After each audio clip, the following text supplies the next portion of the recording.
Hello everyone, welcome to Deep Success Education. किसी कारणवश आपको लेक्चर नहीं मिल पा रहा था, अब आगे से आपको कंटिन्यू वीडियो मिलते जाएंगी। तो आज का हमारा टॉपिक है पुस्तकालय अधिनियम, जिसका हमने पार्ट 1 कंप्लीट कर लिया था। आज हम इसी को आगे कंटिन्यू करेंगे। अगर आपने पार्ट 1 नहीं देखा है तो आप इसे ज़रूर देख लीजिएगा। ओके, आज के इस लेक्चर को स्टार्ट करते हैं। आज का पहला क्वेश्चन है, निम्नलिखित सार्वजनिक पुस्तकालय अधिनियमों को उसके लागू होने के आरोही क्रम, यहाँ बोला है आरोही क्रमानुसार लगाइए। कुछ 4 राज्य दे दिए हैं, उसे सार्वजनिक पुस्तकालय अधिनियमों के लागू होने के वर्ष के अनुसार आरोही क्रम में व्यवस्थित करना है। ओके, गोवा, छत्तीसगढ़, राजस्थान और उड़ीसा। तो गोवा में सार्वजनिक पुस्तकालय अधिनियम कब लागू हुआ था? 1993 में। और छत्तीसगढ़ में 2008 से 2009, उड़ीसा में हुआ था 2001 में, और राजस्थान में हुआ था 2006 में। ठीक है, राजस्थान में कब हुआ था? 2006 में। तो इस प्रकार हमने लिख लिया है पहले। उसके बाद हम इसे आरोही क्रम में व्यवस्थित करते हैं। आरोही क्रम मतलब छोटे से बड़ा होता है और अवरोही क्रम मतलब बड़े से छोटा होता है। ठीक है, इसमें बहुत सारे स्टूडेंट कंफ्यूज हो जाते हैं, इसलिए ऐसे टाइप के क्वेश्चन को जानबूझ के दिया जाता है। ओके, तो हम इसे व्यवस्थित कर लेते हैं। पहला क्या आएगा? गोवा। ठीक है, फिर उसके बाद आएगा, पहला आएगा गोवा, फिर सेकंड आएगा 2001 में ओडिशा, फिर थर्ड आएगा 2006 में राजस्थान, और फोर्थ आएगा छत्तीसगढ़। ठीक है, तो इसका राइट आंसर क्या हो जाएगा? Option B. ठीक है, हमने जिस तरह से देखा था ऑप्शन बी इसमें व्यवस्थित रूप से दिया हुआ है। आज का सेकंड क्वेश्चन है, बौद्धिक संपत्ति अधिकारों के अधीन इनमें शामिल नहीं है।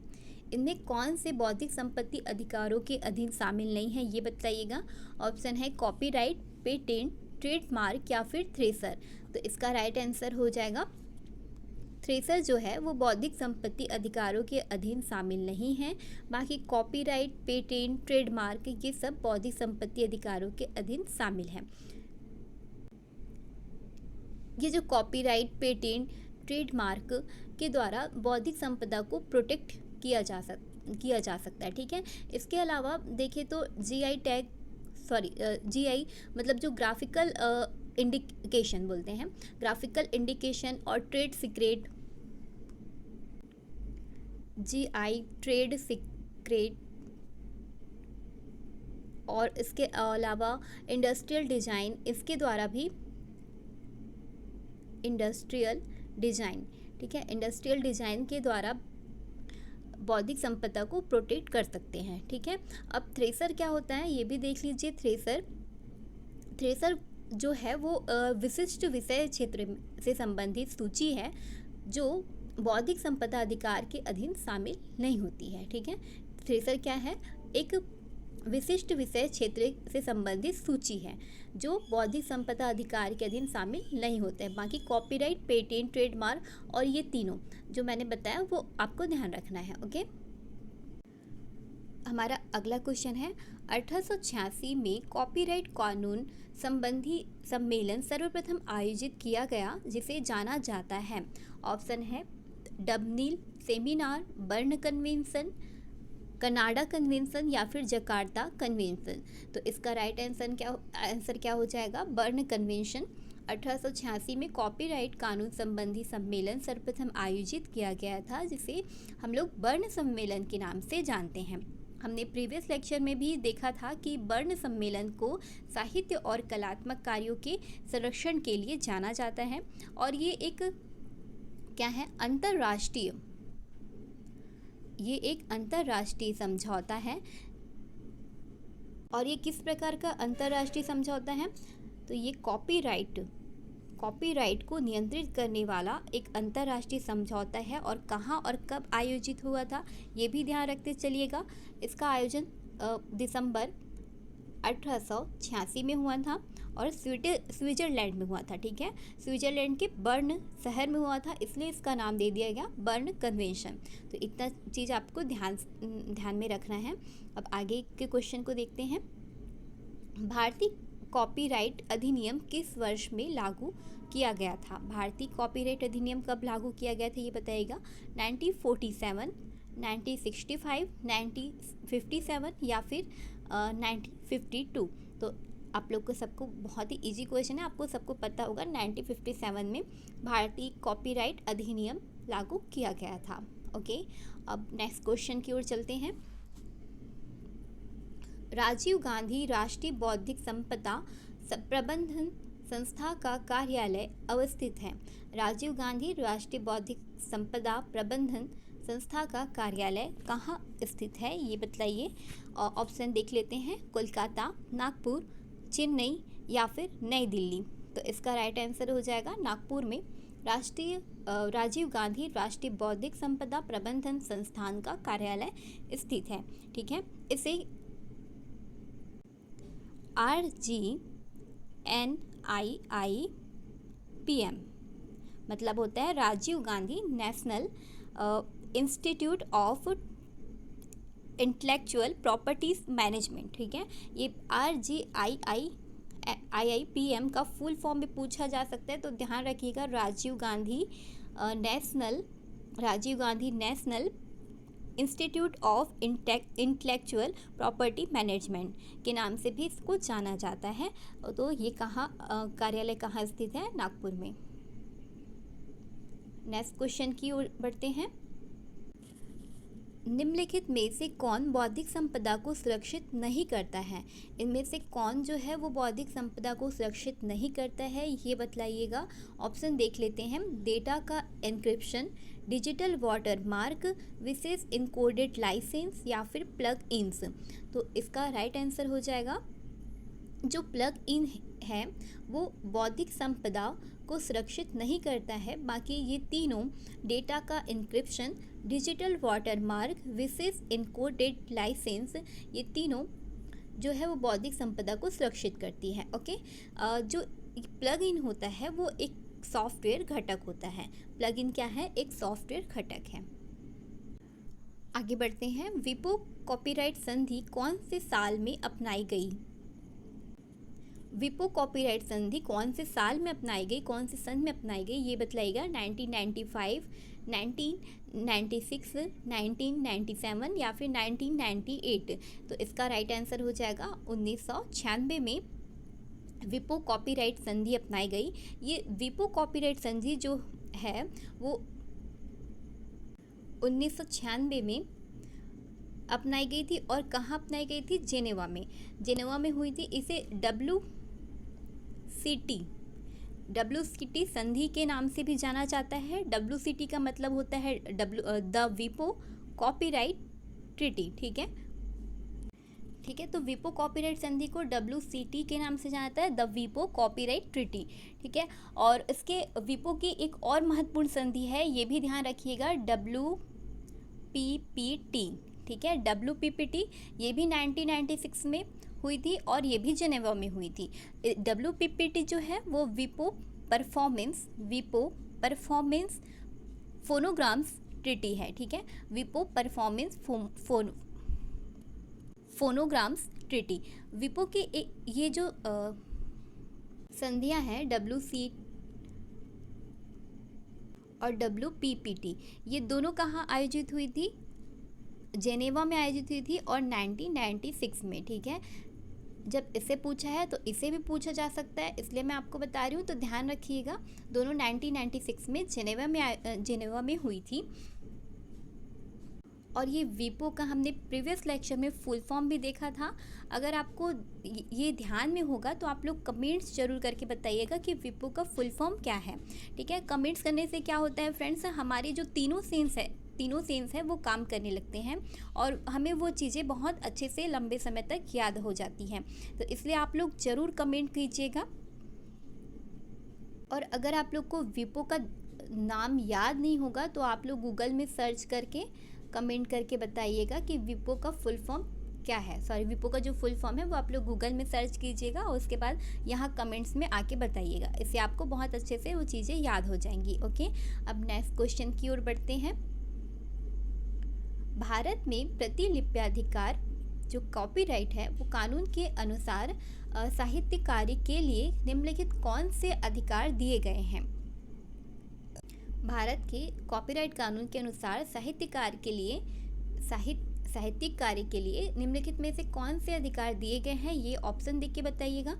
ऑप्शन है अनुवाद करना, सामयिक घटना में रिपोर्ट के लिए उपयोग, किसी प्रकार का अनुकूलन करना या फिर शोध प्रयोजनों के लिए उपयोग। तो यहाँ आपको सही उत्तर चुनना है, ठीक है। इनमें से दो ऑप्शन है, इनमें से आपको दो ऑप्शन चुनना है जो भारत के प्रतिलिपि अधिकार कानून के अनुसार साहित्य कार्य के लिए अधिकार दिए गए हैं। तो इसका करेक्ट आंसर क्या हो जाएगा? अनुवाद करना और किसी प्रकार का अनुकूलन करना, ये दोनों किस में है? ऑप्शन ए में ही है। तो ऑप्शन ए हमारा राइट आंसर हो जाएगा। ओके, अब नेक्स्ट क्वेश्चन की ओर चलते हैं। इंटरनेट सूचना स्रोतों हेतु प्रयुक्त इनमें से कौन सा विशिष्ट एवं स्पष्ट मूल्यांकन मापदंड है? ऑप्शन है कार्य क्षेत्र, प्रतिलिपि अधिकार मतलब कॉपीराइट, और प्रामाणिकता, विशिष्ट लक्षण। ठीक है, तो इसका राइट आंसर क्या होगा? और प्रतिलिपि अधिकार या फिर जो कॉपीराइट है वो इंटरनेट सूचना स्रोतों हेतु प्रयुक्त विशिष्ट एवं स्पष्ट मूल्यांकन मापदंड है। आगे क्वेश्चन देखते हैं। फेयर यूज शब्द किससे सर्वाधिक संबंधित है? ये जो फेयर यूज शब्द है वो किससे सर्वाधिक संबंधित है? आपको ऑप्शन दे दिया है, इनमें से बतलाइएगा। ऑप्शन है बौद्धिक संपदा अधिकार, कॉपीराइट। ऑप्शन थर्ड है घर पर अध्ययन हेतु उधार पर ली गई पुस्तक। ऑप्शन फोर्थ है संदर्भ पुस्तकों का प्रयोग। तो फेयर यूज शब्द जो है वो कॉपीराइट से संबंधित है, तो ऑप्शन बी हमारा राइट आंसर हो जाएगा, कॉपीराइट।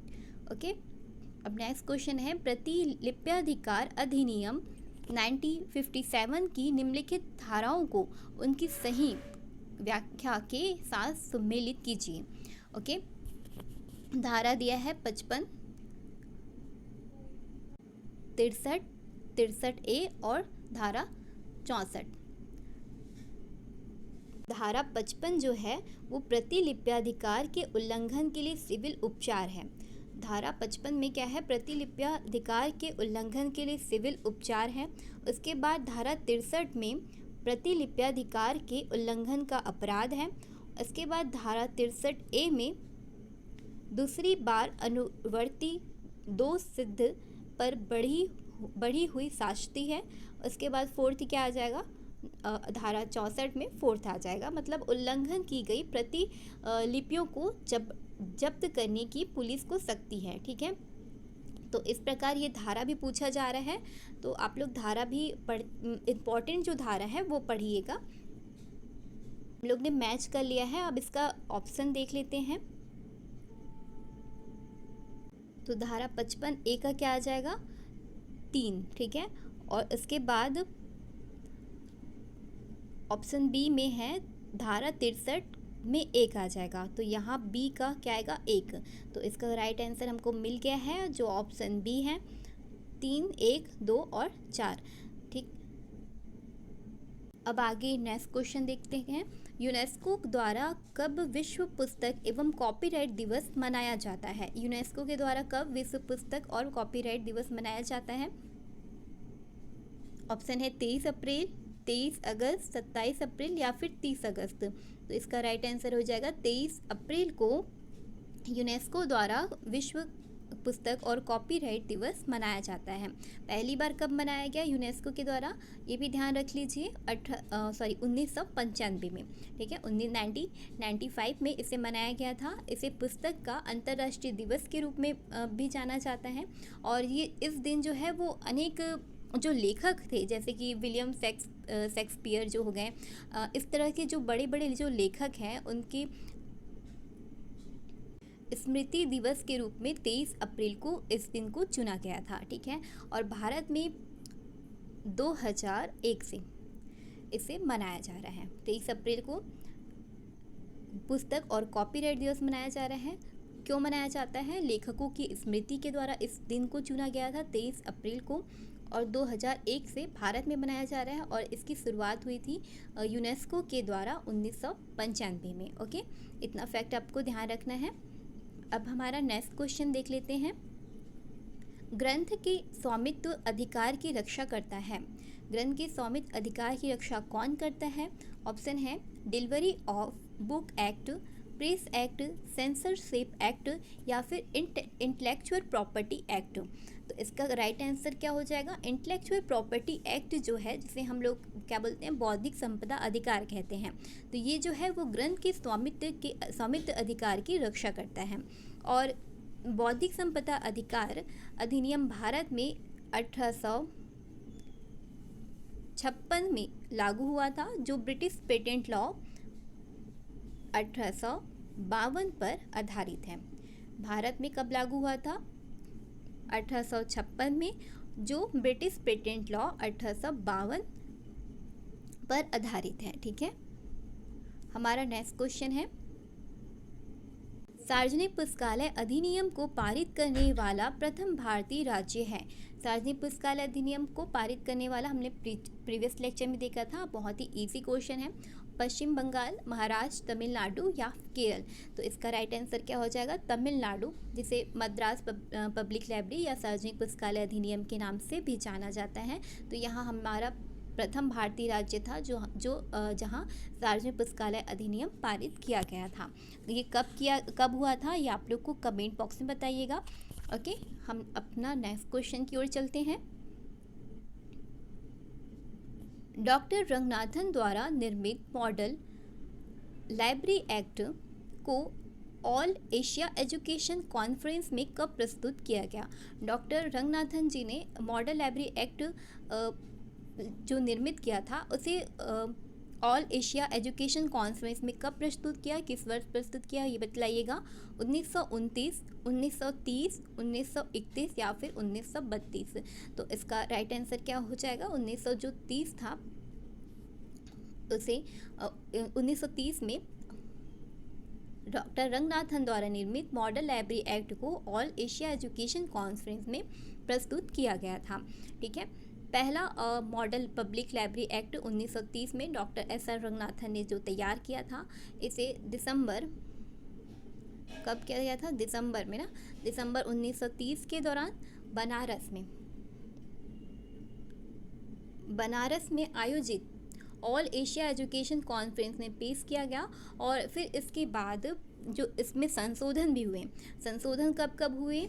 तो 1957 में संशोधन हुआ फर्स्ट, उसके बाद 1972 में। ठीक है, इसमें 2 बार संशोधन हुए हैं, 1957 और 1972। ठीक है, आप लोग ये सब ध्यान में रखिएगा। अब आगे और आज का लास्ट क्वेश्चन देखते हैं। निम्नलिखित राज्यों को बढ़ते क्रम में लगाएं जिस वर्ष में उनके यहाँ सार्वजनिक पुस्तकालय कानून लागू हुआ था। चार ऐसे राज्य दे दिए हैं, गोवा, गुजरात, उत्तर प्रदेश और अरुणाचल प्रदेश। सभी में वही ऑप्शन है, गुजरात, गोवा, अरुणाचल प्रदेश और उत्तर प्रदेश। हाँ, सभी में वही ऑप्शन दे दिया है, सभी में वही राज्य दे दिया है, सभी ऑप्शन में 4 राज्य दिया है। अब पहले इसका डेट लिख लेते हैं। अभी गोवा का हमने पढ़ा था 1993, फिर गुजरात आ जाएगा 2001, और फिर उत्तर प्रदेश, ये कब हुआ था? उत्तर प्रदेश 2006, और उत्तर प्रदेश के साथ एक और राज्य लागू हुआ था जो है राजस्थान। ठीक है, उत्तर प्रदेश और राजस्थान, ये दोनों का डेट है 2006 में। ठीक है, उसके बाद अरुणाचल प्रदेश दिया है ना, अरुणाचल प्रदेश कब है? 2009। अगर आपको कन्फ्यूजन होता है तो पहले ऐसे डेट लिख लीजिए, उसके बाद ऑप्शन देखिएगा। ठीक है, कि कौन सा ऑप्शन करेक्ट है। तो पहला क्या आ जाएगा? 1993 गोवा है पहला में। अच्छा, ऑप्शन फर्स्ट ही हमारा राइट आंसर है, गोवा। फिर उसके बाद आएगा गुजरात का हमने 2001 बताया, और फिर उत्तर प्रदेश का 2006, फिर अरुणाचल प्रदेश लास्ट में। ठीक है, 2009 में। तो इस तरह से हमारा करेक्ट आंसर क्या हो जाएगा? गोवा, गुजरात, उत्तर प्रदेश और अरुणाचल प्रदेश। ओके फ्रेंड्स, तो आज हमने जितने भी क्वेश्चन थे उसे कंप्लीट कर लिया है। अगर आपको लेक्चर अच्छा लगा हो तो आप इसे लाइक शेयर एंड सब्सक्राइब जरूर कीजिएगा। और अगर कुछ क्वेश्चन छूट गए हैं जो इम्पोर्टेंट है, हम उसे नेक्स्ट लेक्चर में कवर कर लेंगे। Okay, thank you for watching.